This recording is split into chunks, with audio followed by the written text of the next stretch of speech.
ABC's Sunday night movie, a world television premiere, when a mutated 300-foot crocodile tears through the Golden Gate Bridge and swallows a school bus packed with innocent children. A daring rescue must succeed. Stay tuned for the ultimate survival in Crocodile Tears. Next on ABC.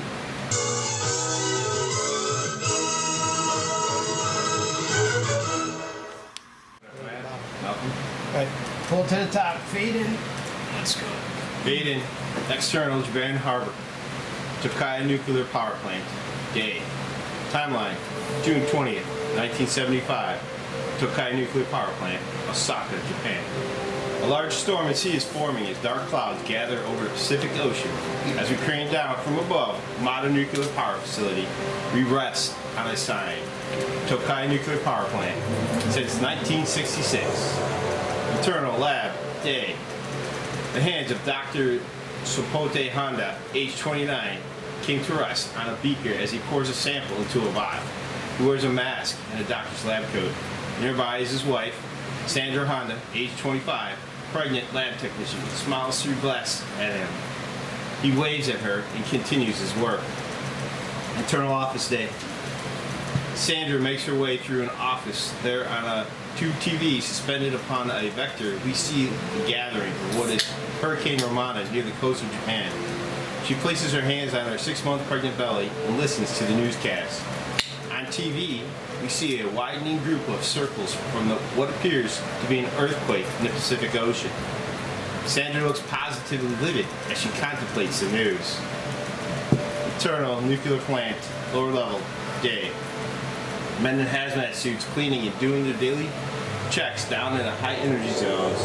Many areas are taped off or cordoned with signs in English and Japanese about the danger and nuclear contamination warnings in bright yellow and orange. Klaxons silently sit above the doors and partitions. Internal hangar area, day. Airplanes and helicopters sit nearby. The technician sits at his desk. His phone rings. He picks it up. Technician. Oh, I am? Better lighting over here. Ah. In Japanese English subs. Just say it. You don't want me to say arigato what? Yeah, say it. Arigato. What? Oh no. Don't tell me that. It better be accurate. Okay. He quickly writes down some info on a clipboard and then bounces up to grab a red phone on the wall. We just got the call. It's not gonna be good.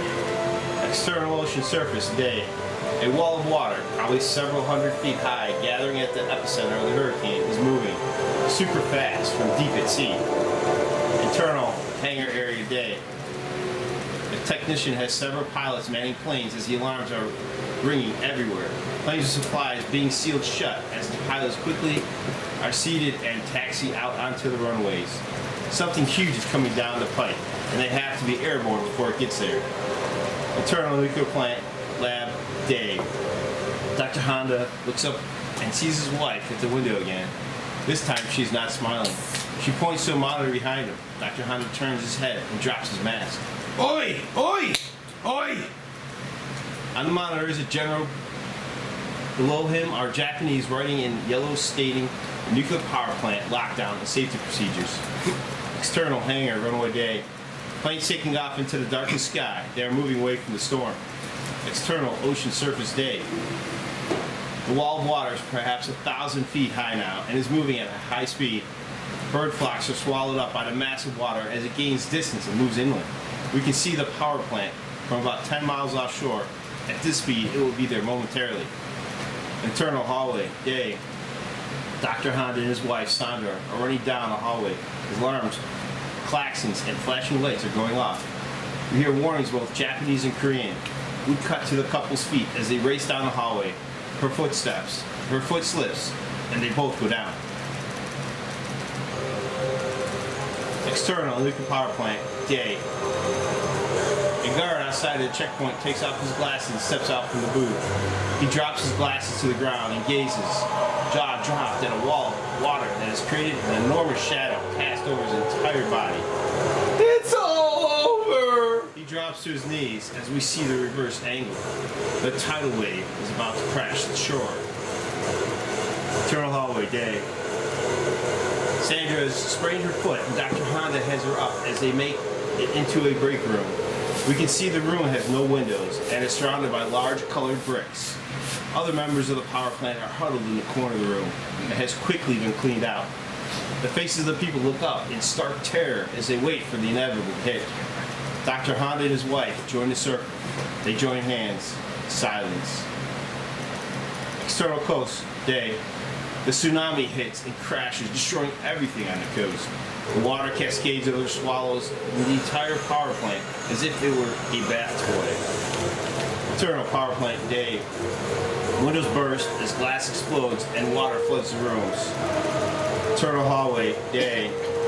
People racing down the hallway are swept up in an enormous flood of waters that throw them into a frenzy, crashing into walls, doorways, drowning or killing them. Internal power plant, electrical room, day.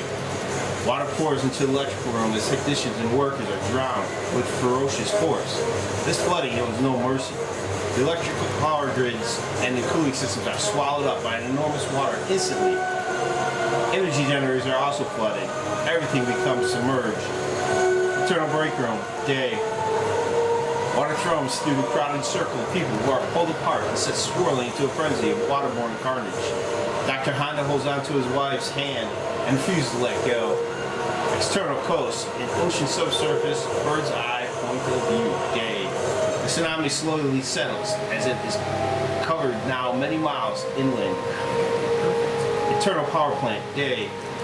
Emergency lights pop out as the damage becomes even more severe. Internal lower level, day. Workers are electrified while submerged in water and drowning. Their bodies jerk and spasm as electricity hits them, as if drowning was not enough. Internal nuclear chamber, day.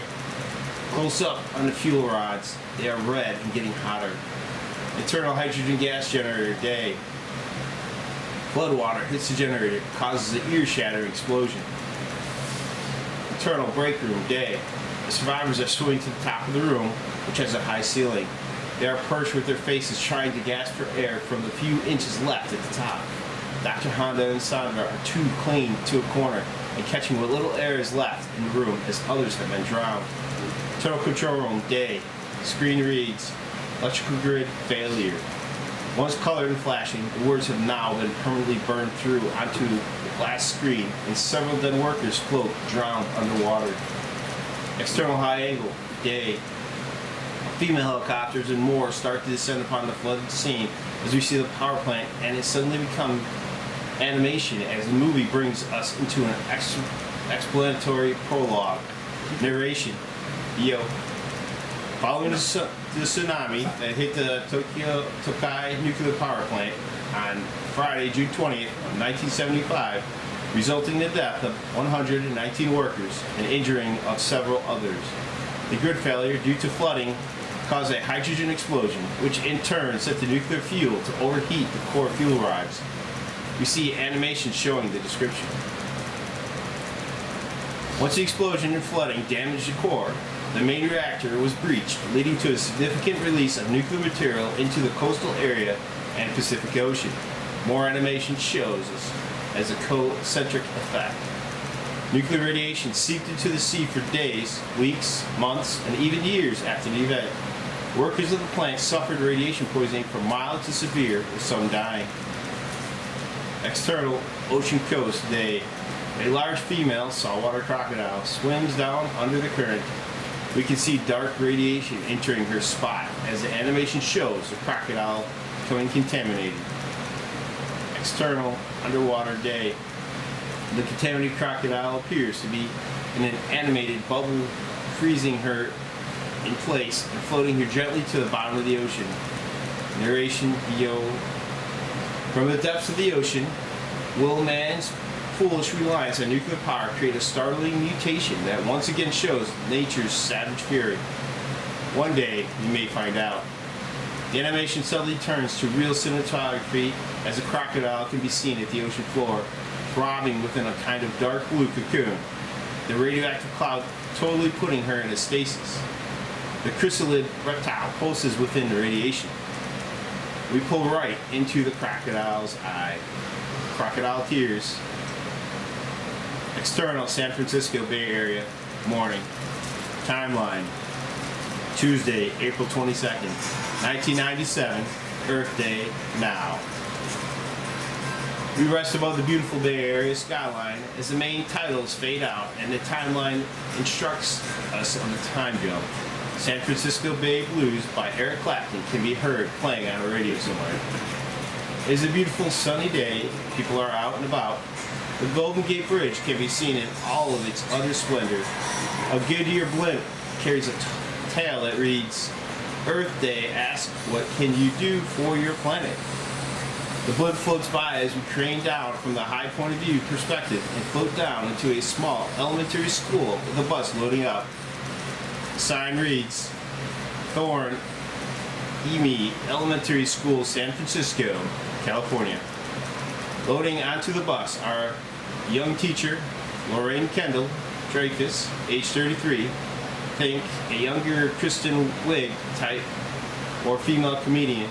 She's a book bag with a bunch of 80s glam hair band patches, the Bangles, Mary Jane Girls, Bananarama, and she holds a clipboard with a pen as she takes a head count of her kids boarding the bus. Looks about right. Teddy, do we really have to take the broom mascot with us? Teddy, a severely stunted fourth grader, has a small frame plastic reptile transporter with water, rocks, and all. There's a soft shell, yellow and green striped marsh turtle sitting within. Brian, I'm Teddy too. Jeez Louise. He's got to come with us, Mrs. Dreyfus. He's part of the classroom. She looks at him and briefly subsides in frustration before correcting him. That's sweet, Teddy, but please call me Ms. Kendall. I am no longer Mrs. Dreyfus. He shakes his head and boards the bus with the turtle in the transporter. Aggie Hooper, 57. Hoagie Hooper, 57. An African-American male bus driver shuts the door as Lorraine enters the bus. Eternal school bus morning.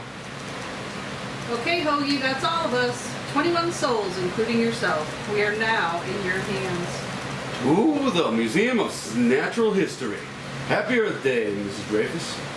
It's Ms. Kendall. She half cracks a smile and sits down at the front of the bus, where across from her is Assistant Principal Sidney Acom, age 50, has seen better days, beer belly and balding, but dressed for success. He worms his way across the aisle and slides into a double seat next to Lorraine. Is this seat taken? The chatter of school kids becomes noisier as the bus taxis out of the parking lot and the kids start to chant a ding-dong song. Yes, it is, if you don't mind. I'd like my own space. Thank you very much. Sydney looks at her baffled and then laughs. You're so cute and you're a professional. Love it. He slides back across the seat from her and winks. She takes the flirtation mildly, and we can tell it is not the first time. Everybody sing. A ding dong dong dong dong. A ding dong dong dong dong. A ding. Old Mr. Acom don't wear no socks. A ding dong. I saw him when he took them off. A ding dong. He threw them on the wall. Now Spider-Man refuses to crawl. A ding dong dong dong dong. A ding dong dong dong. The kids laugh and chatter as Miss Acom shakes his head. Very funny class. But, oh, no. But I just remembered, I used to be a pro footballer for the California Golden Bears. He winks across the aisle at Lorraine as she places her hand in front of her mouth, stifling a laugh.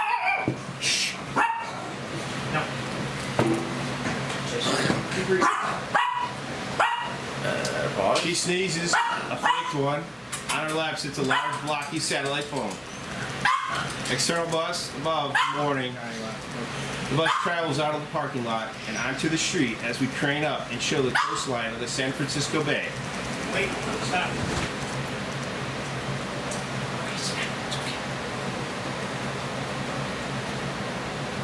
Go. External San Francisco Bay, small response boat, morning. We pull in close to a Sony Walkman, Brothers in Arms, Dire Straits.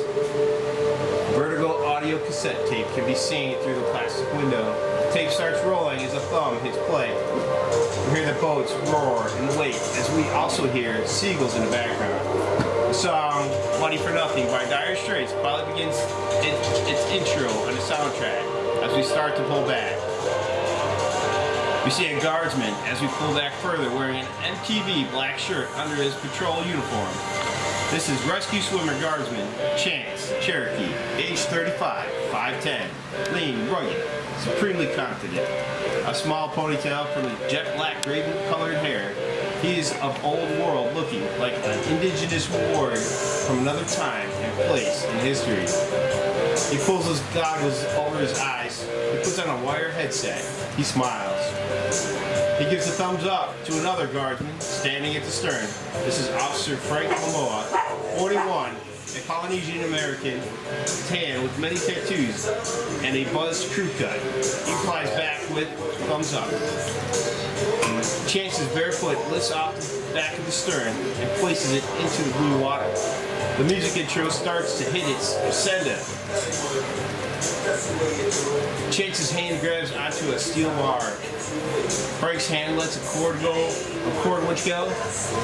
The electric guitar on Money for Nothing breaks in right as we realize Chance is barefoot, water skiing. The vessel's moving at maybe 30 to 40 miles per hour, and Chance easily slides back onto the water with grace and ease, holding his pose as he navigates the foamy wake, chop, and light waves that crest at his feet. Frank looks over to see Linda Madison, 21, who's also a guardsman, watching the little stunt fun that is happening here at the back of the boat. They let him do this all the time? Such a special guy. What makes you think they can stop him? His ass belongs to Uncle Sam, just like yours and mine. Correction. Chance Cherokee ass belongs to no one. He may work for Uncle Sam. I don't know. Oh, sorry. He may work for Uncle Sam, that's because he chooses to. Besides, this is good practice for him. You never know when this daredevil batch will have to do something similar. We watch Chance pull a quick turnaround as he spins the bar over his head. Everyone says he's had something traumatic happen back in 1983, Grenada. Is it true?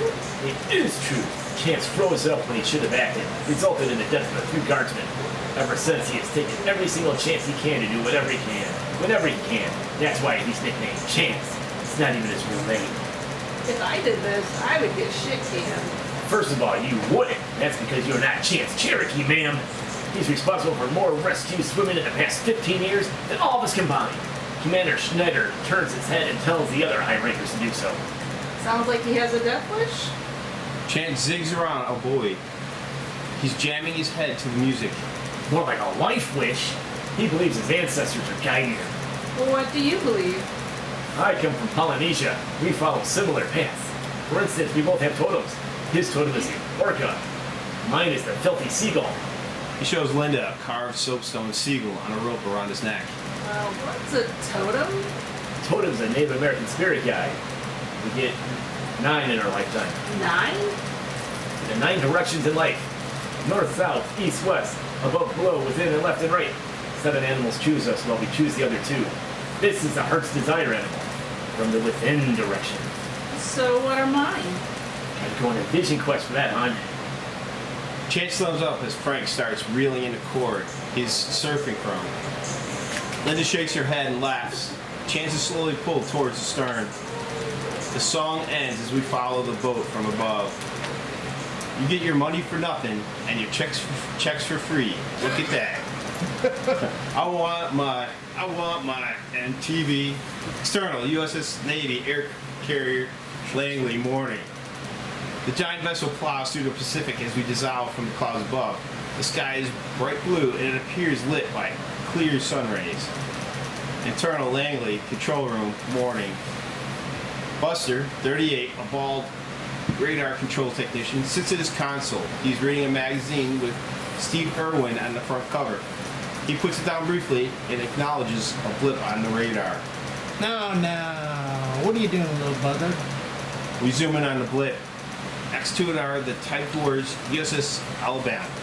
USS Alabama, this is USS Langley. Come in over. Static. He waits. USS Alabama, this is USS Langley. Come in over. The blip proceeds to move towards the submarine. USS Alabama, do you read? The blip converges on the submarine. The subtext dissipates as if it was erased. Hello, Alabama? Come in. Static. The radio goes dead. Buster watches the blip proceed. He picks up the phone. Yes, we have a situation here. External, the Pentagon. Morning. A general is seated in the office conference room. We got a call from Japan, sir.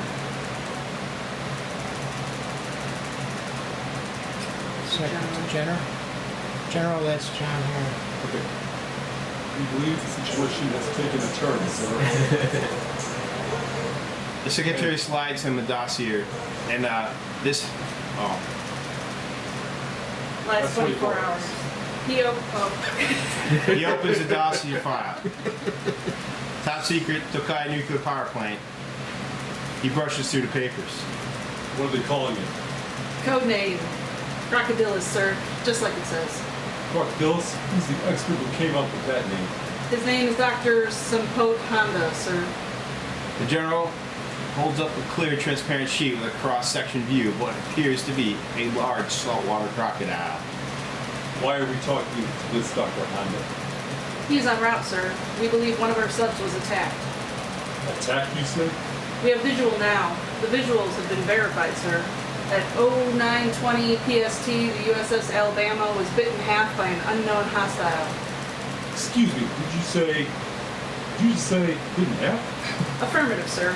The submarine was bit in half. We see a satellite picture of the sub, one half of it breaching the water.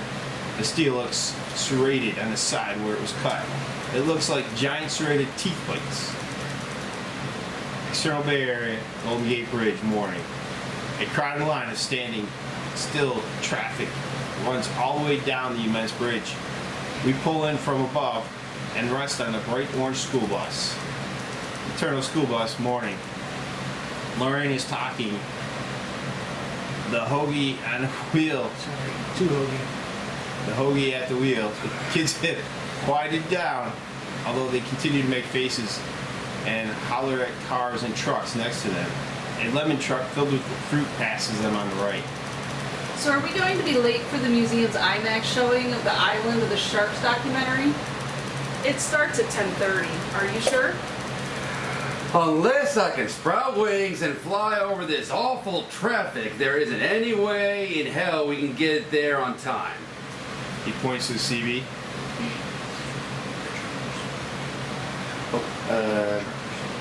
No truckers.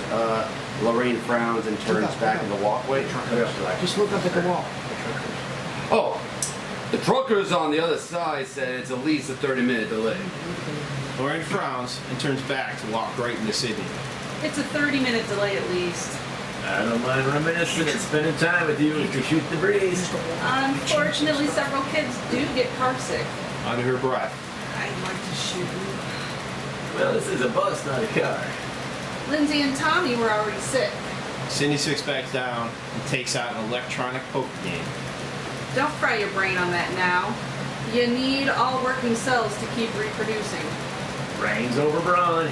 She walks back to address the class in the middle of the bus aisle. Now, class, we are having a slight delay. Unfortunately, we will miss our scheduled IMAX movie at the museum. But good news, there is another showing at 12:30 right after our lunch break. The kids hoot and holler, some moan, others groan, and throw plastic pieces of what appears to be a broken up ruler at each other. Teddy looks at the turtle in his container. He taps the side of the plastic. The turtle remains still. External Pacific Ocean, Seaside Bridge, morning. A tremendous swell in the water occurs, setting the waves up massively. External Lighthouse, morning. The lighthouse guard looks through a telescope.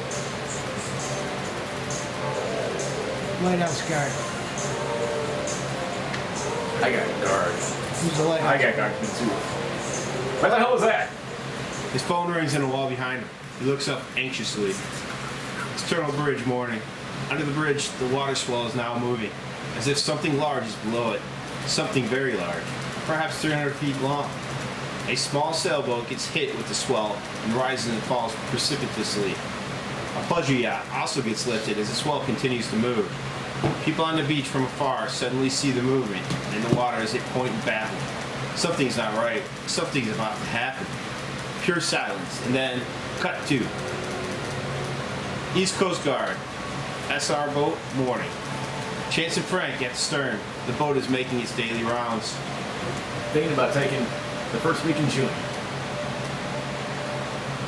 That's the best time, unless we get El Nino. A flock of seagulls fly by, let out their cry. Oh look, we just got a signal. Did you see that? The flock's just turned abruptly.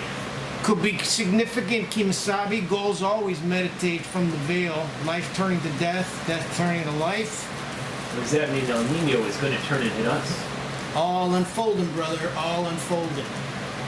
Cut to close-up, alarm on the boat starts firing off. See that? As predicted, we got action. About time. Frank waves top the gulls. Frank waves top the gulls as the boat quickly shifts its direction and plows toward the Golden Gate Bridge at a distance of maybe 5 miles. External helicopter, Golden Gate Bridge, morning. A gray Navy chopper is hovering over the bridge, about midsection. The traffic can be seen nose to nose from below. The pilot looks out his window. We pull in close on his eyes. Internal chopper, morning. Pilot. Oh, that is not, no way. Command center, are you seeing what I am seeing? Internal, San Francisco Bay Area diner, morning. Walter Paisley, a Dick Miller type dude and diner proprietor in his early 60s, reaches up and switches on a television up on a vector. We see Robert Forster and Sidney Lassick in a brief clip from Alligator, 1980. The characters are in a pet store discussing male pattern baldness. Bunch of crap. The channel flicks as we see KDHD Channel 6 news special report flashing on the channel. What's this? Reporter Lou Lenders, 40s blonde, is reporting from his desk. Behind him as he monitors the Golden Gate Bridge. We here at KDHB News Team have just received these official images from the U.S. Navy. The monitor pulls in on something massive. We float right into the still as it becomes real life. External Golden Gate Bridge, warning. An enormous dark green saltwater crocodile, perhaps over 300 feet long, is literally climbing up onto the middle of the Golden Gate Bridge. Wires are snapping all around it as cars and trucks are smashed. Support beams and structures start to bulge and break under its enormous weight. Internal school bus, morning. Lorraine, Sydney, and Hoagie are all looking at the front bus window to see some action taking place from a ground eye point of view. It is at least a few hundred feet away from their position, but it's so huge they can clearly see it. Well, this is not something you see every day. I bribe a dust. Pinch me quick. Tell me I'm dreaming.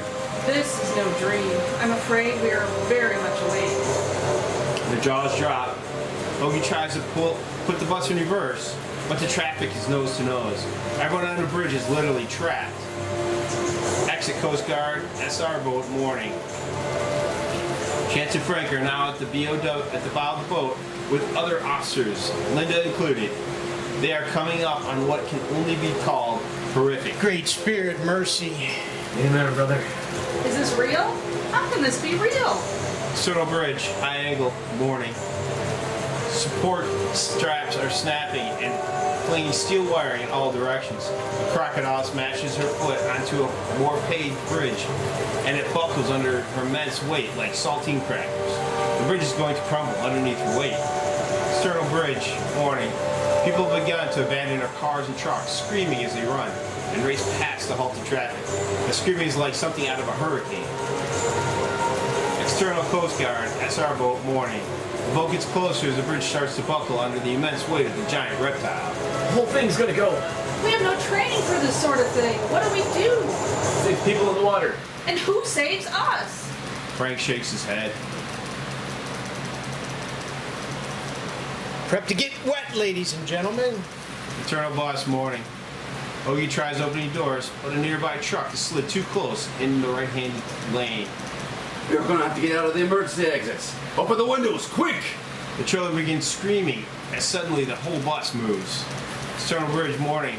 Like dominoes falling down, we get an incredible effect here. The crocodiles collapse the bridge mid-center. Everything below it, including cars and vehicles, plunging into the water with cement and steel barriers smashing and buckling. The entire center bridge drops into the Pacific Ocean.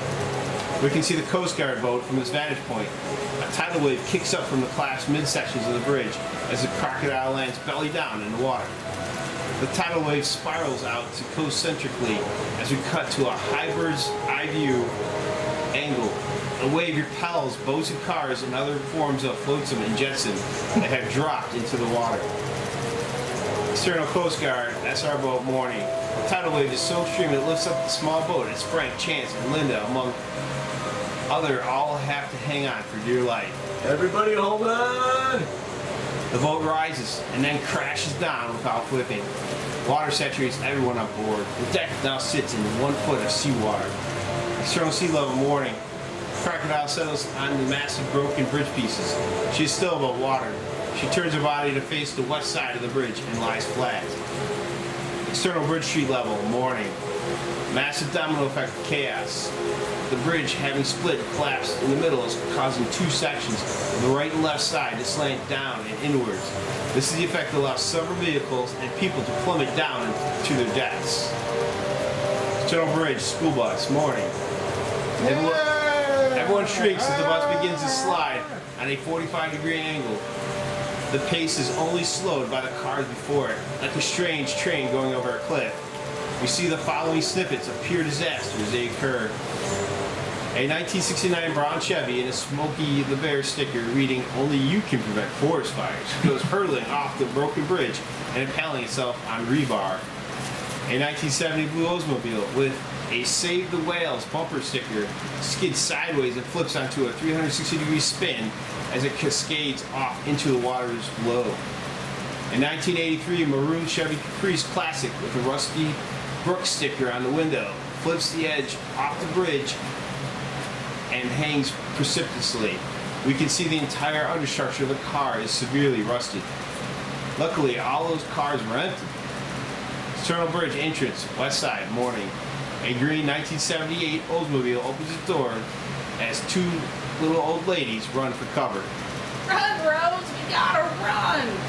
They make it to safety among a crowd of running people, but an egg store truck behind them is not as lucky as it plows right into the car, smashing it into the side rails of the bridge. External bridge, midsection, ravine area, morning. Everything is sliding at a faster rate. The truck of lemons flips as the produce all comes tumbling down onto a gunmetal gray 1990 Lumina. The car is destroyed by lemons as it plummets off the cliff edge. People are sliding on the bridge and trying to grab onto anything they can to hold on. It is a massive display of chaos. External Coast Guard, SR boat, morning. The boat is fishing out survivors that have swum out to the sea. The boat sits idly in the water a mere 100 feet from the green giant scaly beast. Chance and Frank are helping people onto the boat hand over fist.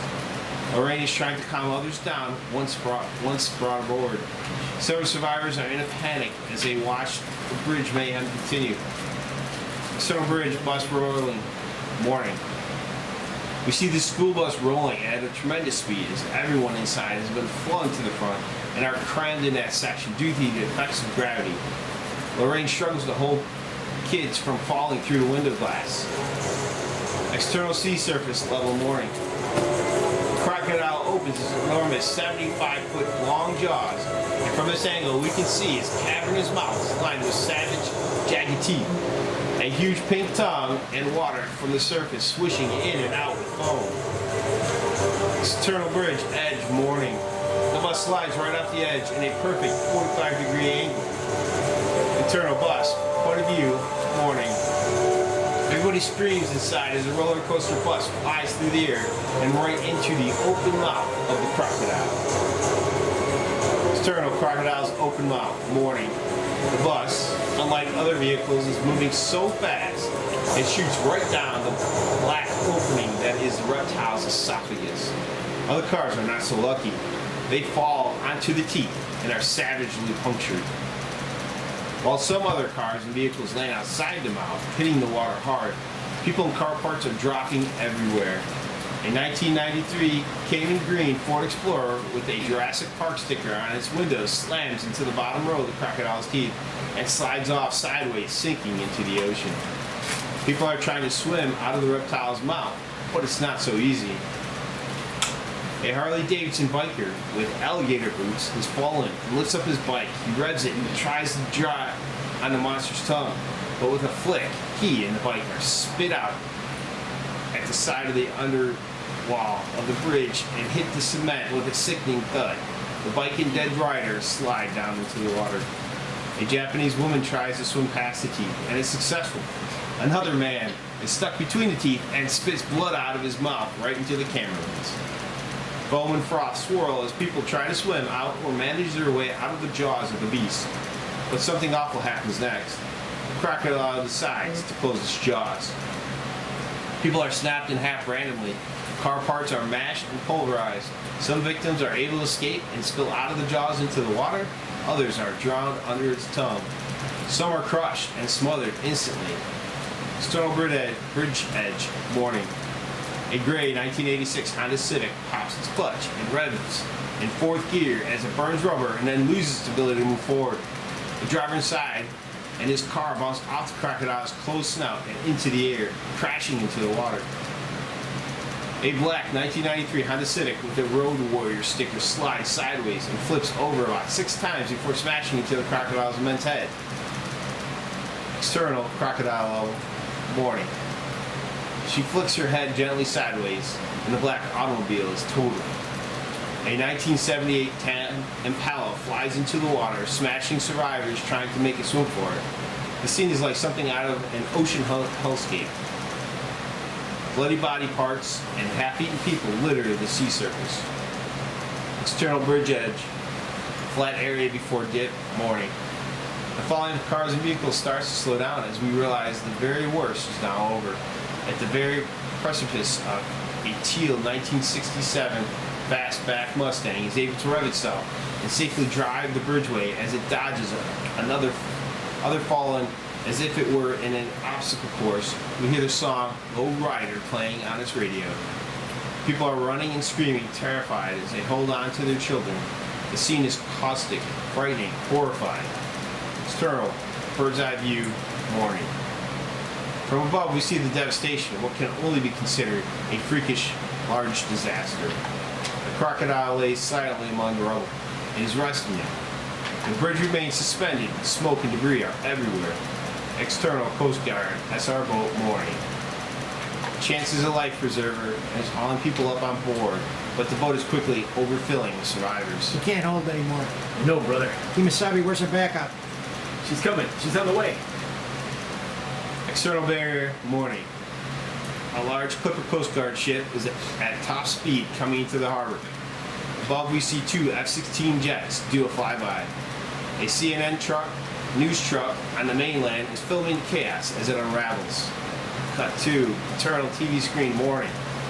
Video of the immense beast laying still at the bridge while a banner runs across. CNN live. Huge crocodile tears through Golden Gate Bridge.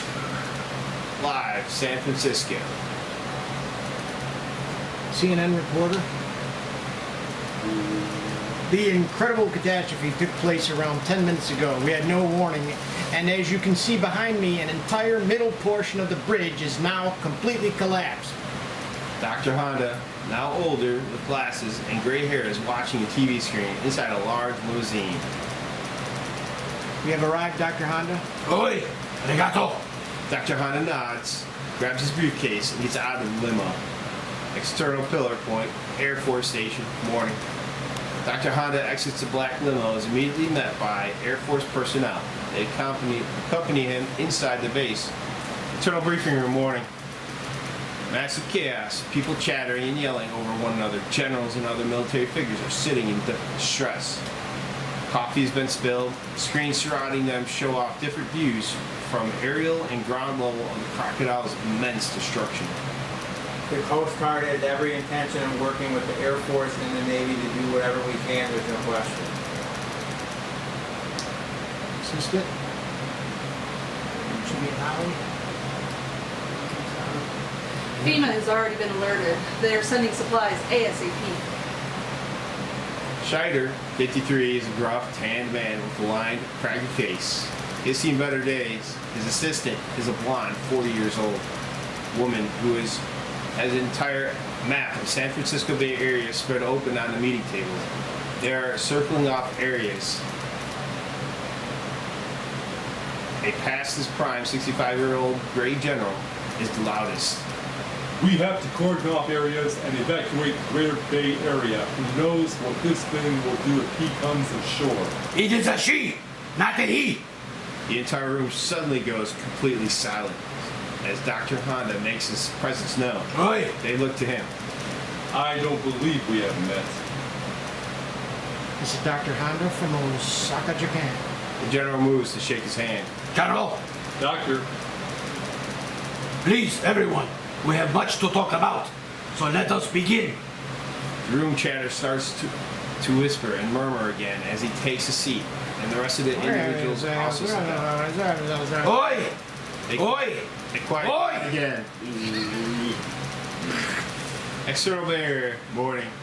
From above, the F-16s make another pass, and this time drop a huge double whammy into the Croc's underbelly. The explosions are mostly muted by the water, but the massive fire is quickly put out, and we see it has done absolutely nothing to make the elegant reptile even budge. As if somebody tossed a Nerf ball at it. External clipper ship mooring.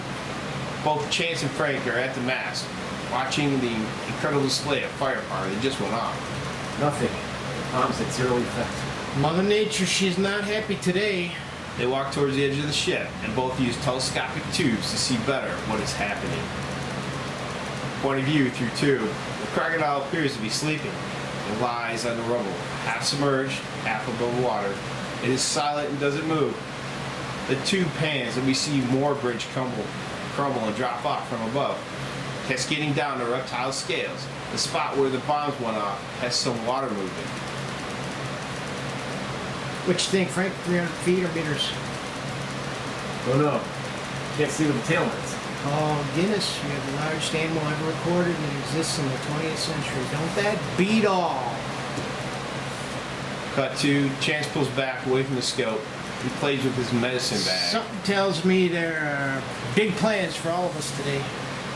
Frank looks at him and nods. This is a game changer, that's for sure. Eternal bus, crocodile stomach chamber, morning. We are in darkness and some light as we watch sloshing salt water and remains of some humans splash about what is the inner stomach chamber of the crocodile's digestive tract. We come to rest on the orange bus. Through the windows we see children in terror as both Lorraine, Hoagie, and Sydney are trying to calm the 18 kids who are all asking questions, and some are in pure shock. Light sticks and some emergency lights inside illuminate space. But the bus is stalled and ticking as the main battery has been flooded. Use the goddamn CB already. CB is out. First thing I tried. Emergency batteries won't last but a few hours. I tried putting in gear. Nothing. Engine is down. The kids are scared and we have to calm them down and think through this. Now, we have oxygen. We have light sticks. We also have some food. Now, as long as we stay in the bus, we seem to be protected. Listen, Miss Biology teacher. I appreciate your knowledge, but I doubt that they teach how to survive under such conditions in zoology school. Well, unless you have a better idea, and it's biology, not zoology. I have to. I have to call my mother. His voice cracks and he winds down into the chair. Lorraine shakes her head and turns to Teddy. Miss Dreyfus, we need to swim out. It's the only way. No, Teddy. Nobody is swimming out. Not yet. Best chance is to use a satellite phone. And who do I call? The police? They gotta know we're inside here. How? How would they know we even survived?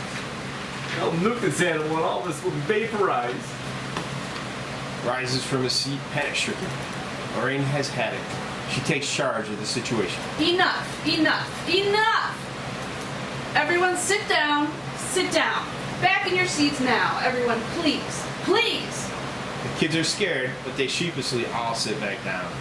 Most of them crying, and some of them consoling each other in pairs. Now listen to me. We are not going to panic. Well, because panic won't do us any good. Help will come for us, because we can call for help. She raises a satellite phone. The kids let out a collective sigh of mid-relief. I'm terrified. Well, who the hell isn't terrified, Sadie? Now, we're going to think and come up with a plan already. If you get a call anyone, miss, call the senator. looks back, whispers. If they know his daughter is in, if they know his daughter's in there or here, they may send a rescue team. Rescue team! That's fantastic. Oh yeah, I'm sure they train for alligator disasters. It's a saltwater crocodile, not an alligator. Lorraine looks out the front window. The water level is about 1/3 of the way up from the bottom. Thankfully, this animal has a very slow digestive system. She takes the satellite phone and turns on the power. The battery lights up and we get flashing green all the way to the top. Power is good. Let's pray the signal gets through this animal's skin. Turtle bus seat, morning. Lorraine is moved to the middle of the bus and looks down at Brooklyn Midway. Age 9, dark hair, large brown eyes, another 4th grader sitting next to Teddy, both holding onto the turtle in his travel terrain. Sweetheart, do you have your father's phone number with you? Brooklyn looks up, shakes her head. No, lets out a measure nauseated burp. She yaks her breakfast all over the seat in front of her. External water, surface, morning. The crocodile sits on the smashed bridge with its mouth open, gaping, allowing its temperature to reach the correct degree. All is still around it, no movement. Cut 2, external swimming pool, morning.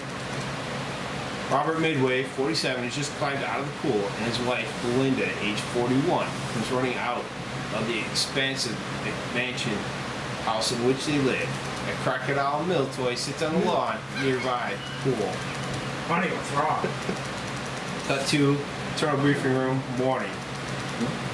Honda has a screen showing up the extensive damage that was done at his nuclear power plant. On the table is a large green scale from the crocodile being looked over by everyone at the briefing. The scale is huge and looks heavy. It's about a good 40-pound piece of scale that looks like a petrified diamond. If you use nuclear, it will not kill the animal, but probably just anger it, and you poison our environment with fallout. You have known about this animal for how long? Well, we were not sure, but when we found that scale a few months ago, we believed that animal was in stasis for the last 2 decades. This was according to carbon dating, Why is she here, Dr. Honda? probably to make a nest, ground, lay eggs. Crocodile is mutated, but still crocodile. Murmuring and more from the crowded room overlap. General, sir, we have an urgent call. Who is it? Senator Midway, sir. I can't be bothered with these calls. We have a situation here that presupposes everything else. Sir, I really think you should take this call. Okay, patch it through. Is this General Tomasin? Yes, Senator Midway, how can I help you? Internal crocodile stomach chamber, bus. Brilliant idea calling the press, Mrs. Dreyfus. Lorraine sits down, looks out the window. Well, I do have someone at the Chronicle who owes me a favor, so now let's see how they deliver. And it's Ms. Kendall. Sydney is eating a bag of Doritos and gulping down a huge Sprite, 2 liter behind them both. The kids have seemed to cool down, although we can still hear some crying and chattering. It's a dimly lit, somber mood. Lorraine has the phone out. She has the antenna fully extended. The bus slowly sloshes about the water. Internal briefing room, morning. General Thompson and Dr. Honda now are starting to move away from the crowd that is now breaking up and splintering. Now we have this new situation, and it's a triple whammy. Anything we don't do about this, and the press will paint us as bad guys. We already lost a submarine. We gotta try to save that bus. We have no idea how many others are dead. You are not responsible for this animal. We are. Let us help you. Oi!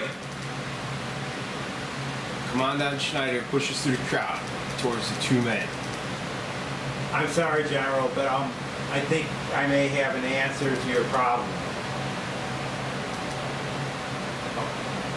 With Dr. Honda's help, advice, of course, we could set to scramble mode ASAP. You have an answer to my problem? Yes, sir. Dr. Honda, you said the only way to stop this animal was either poison it or blow it up internally, since nothing's going to breach its scales, am I right? Oi, that is correct. Best hypothesis. Very good chance. Well, you gentlemen are in luck because I think I have just the man for the job you were looking for. Cut to Eternal WHSHR, White House Room, day. President Bill Clinton, 51, sits among his cabinet members, generals, and secretaries.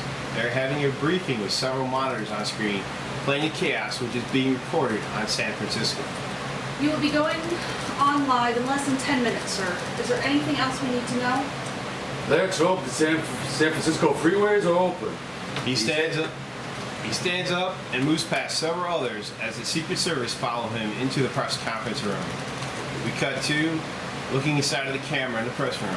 Cut to a monitor watching the president in the Coast Guard clipper ship. Frank and Chance are watching, among others, gathered in the mess hall of the ship. Good morning, my fellow Americans. I come to you today with an urgent request to pull together as a country. We lost a submarine, the USS Alabama, earlier today, and at approximately 10 a.m. Pacific time. A large saltwater crocodile breached the San Francisco Bridge, and there have been casualties. We are going to ask that FEMA and the armed forces help to evacuate the city. We are asking that all citizens cooperate with the forces in order to run things as smoothly as possible. Triage has already been set up in the Bay Area. The Coast Guard has a plan for dealing with the animal, and it is being hatched right now as we speak. The Japanese people have sent an ambassador who believes the irradiated reptile may be the result of the Tokai nuclear meltdown which occurred back in 1975. Crowd babbles. Frank looks to Chance. Coast Guard has a plan? First time hearing about it. Simple. We roll it over on its back and rub its belly until it falls asleep, eh? Not an alligator. Same thing. Almost. Smaller snout. Back to the TV. That is literally all we have as of right now. I will expect the press to cooperate with us. As we discover more, we will let you know. Thank you, and may God be with our family and friends in San Francisco. Cut to Frank looks over his shoulder at the other men and lifts his hands. Sam one eyes, he has a chance to do something crazy. A crowd of guardmen erupt into a talk of laughter as the crew is signaled from a teleprompter as the mess hall ceiling level. Teleprompter. All guardsmen report to your individual sectors for further briefing. Frank and Chance take action and move out, as does the crowd of puddle pirates begin to disperse in all directions. We cut to Eternal Restroom SR boat day. Linda looks at herself in the mirror and washes blood off her hands. She splashes cold water on her face. She trembles slightly. Keep it together, girl. You got this. You got this. She sighs as she covers her mouth. She's freaked out. Eternal Pillar Point Air Force Station office day. Commandant Schneider is arguing with a few men who quickly turn tail and make for a doorway as he slams down a file folder on his desk. Get Cherokee in here. Sir, how quickly do you need him? Like 5 minutes ago. He hits the intercom button with anger. Idiots. We cut to Chance's face as the wind blows his hair inside of a Huey helicopter. Eternal Huey helicopter day. The pilot is a veteran Navy man, Blair Bennett, aged early 60s. He has multiple medals on his uniforms and is wearing his headset and black sun goggles. Chance is down into the co-pilot chair next to him, moving away from the back open side door that blows air inwards. So, where am I off to? Classified, my friend, but you'll find out soon enough. You work for Secret Services? It's fine. External Pillow Point, Air Force Station, Rough Helipad Day. The Huey chopper descends onto the helipad and several Navy aides signal him to land. The chopper quickly gets close enough and Chance jumps down a few feet to be hurried down the rough to an open door and stairwell. The chopper lifts back off as fast as it descended. Eternal Briefing Room Day. Chance is rushed into the room, and there seated are General Thomason, Commandant Schneider, and Dr. Honda. The rest of the room is completely empty. The aides rush him in and leave him just as fast. Chance stands there looking at the three men. He looks around, silence. He salutes Schneider. Sir, see Cherokee reporting for duty, sir. At ease, guardsman. Chance takes a seat. He is seriously inquisitive, but says nothing. Do you know why you were here? I imagine it's something to do with Godzilla, or is it Croczilla down at the bay? Dr. Honda claps his hands slowly and sarcastically shakes his head slowly. Here comes. Always sense of humor. True, as one of the very first Americans, proudly. Cherokee, this is Dr. Samput Honda. Chance stands, as does Honda, and they briefly shake hands across the table. And this is General Tomas, and he is heading up this entire operation. Chance stands and salutes the general as he nods. The men sit back down. Your commandant speaks highly of you. Are you the soldier who has rescued more than anyone else? Well, gentlemen, I don't like to toot my own horn, but yes, Doctor, depends on what's cooking for me. Boy, are you familiar with the 1980 incident? Incident? The creature, California beachfront, the creature of Blood Beach. That's a little bit before my time, but yes, I've heard of it. That creature was an irradiated type of anemone. There were also one in Hawaii. I was there, but press kept that one quiet. The whole story was mainly hush-hush rumors of a weapons division gone wrong. Aye, it has no weapon. When Tokai Station was hit by tsunami in 1975, I was one of chief scientists working there. We believe nuclear fallout from our plant had grievous effects on untold Pacific ocean wildlife.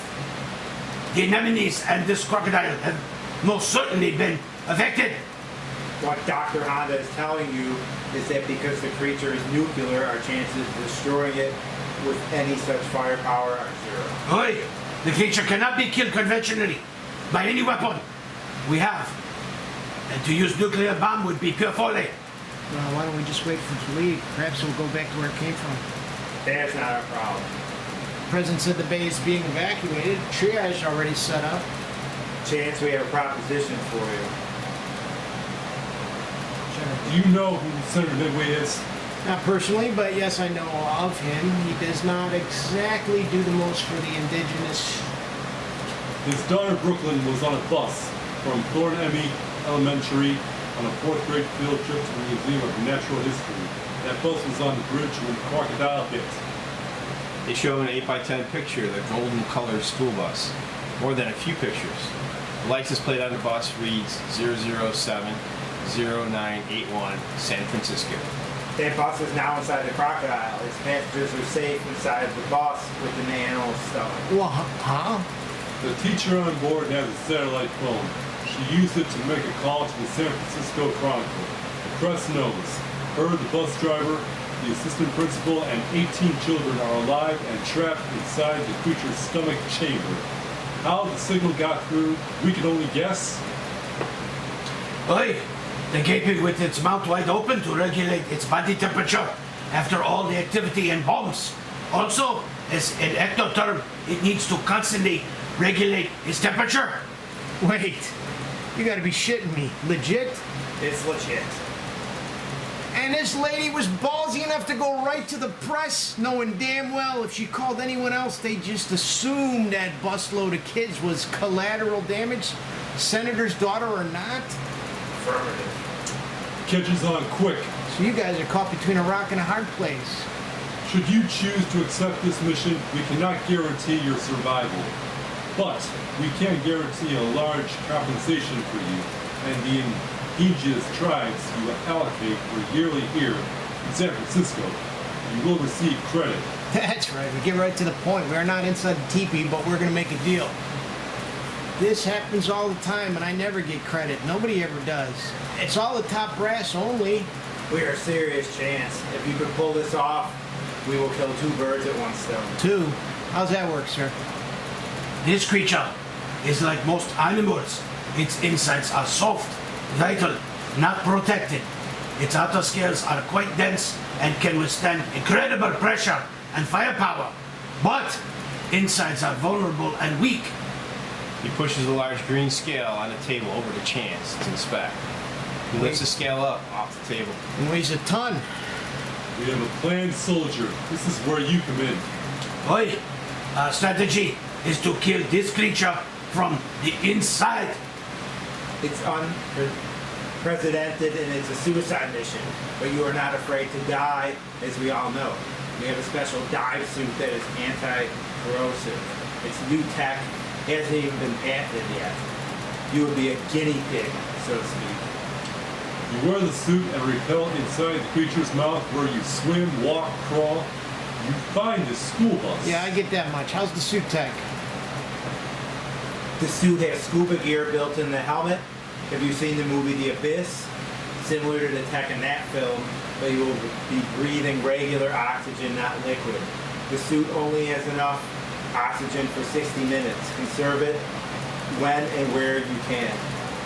Once inside the creature's stomach chamber, after you locate the bus, you will then plant C4 plastic charges and detonator inside the creature's stomach lining. That is the wall of its belly. Chance is shaking his head now, and nearly laughing a bit at the preposterousness of the entire mission. But he continues to listen and engage with the men. Oi! Once planted, in order to extract the survivors, you need to make the crocodile regurgitate everything inside its stomach. We know from the school that the gas tank on the bus was completely full this morning. It could not have used that much petrol on its trip to the bridge. Once you make sure the survivors are accounted for and secure, you just make sure the senator's daughter is a priority. Soak the creature's belly with what's left in the gas tank, and we will be standing by with the Coast Guard and Navy choppers to extract you off the bus. Oi! Gasoline is an irritant, and we can safely assume the gas in the bus's fuel tank will be enough to create intense burning, from which this animal will dispel everything in its stomach, including you and the survivors on that bus. Strong steel must be strong enough to withstand whatever digestive juices are being churned inside the creature's stomach. Otherwise, bus would be in pieces or melted. And once expelled, you swim out of the bus and wait at the surface with the senator's daughter being once again your number one priority. You will be picked up via boat or helicopter. You may elect 2 other guardsmen as you see fit to assist you on this mission. That's our plan, soldier. It's a little insane. It's got a poor success rate, but we have got to at least try it. Once out, we can safely detonate C4 with the remote unit and then rupture the animal with severe internal bleeding. This should kill it. Chance is now laughing with giddy joy. He has to hold his hand up and signal the men to stop talking. Which they do. Silence. I told you, Commandant, and since nobody can force him to do this kind of mission, we are back to square one. Chance, I bring you in here, and this is what I least expect you will do. So much for your right man for the job. Hold up. Everybody jumping to conclusions like a bunch of bullfrogs on lily pads. The men attentively look at him. With all due respect, gentlemen, if I may speak freely, this is the craziest goddamn mission in the history of the Coast Guard and probably all other military branches. But I told you he wouldn't do it. Of all the people I thought could do this, I guess I was wrong. You refuse to try? try. Yes, guards. Hell yeah, fucking A. Count me in 100%. And forget try. I'm gonna pull this off for you crazy sons of bitches. With all due respect, of course. The men look at each other, confused. Chance claps his hands and fist pumps the air. He's overjoyed. You actually want to do this? Gentlemen, you'd have to kill me to stop me from taking on this mission. The men look to each other. More silence.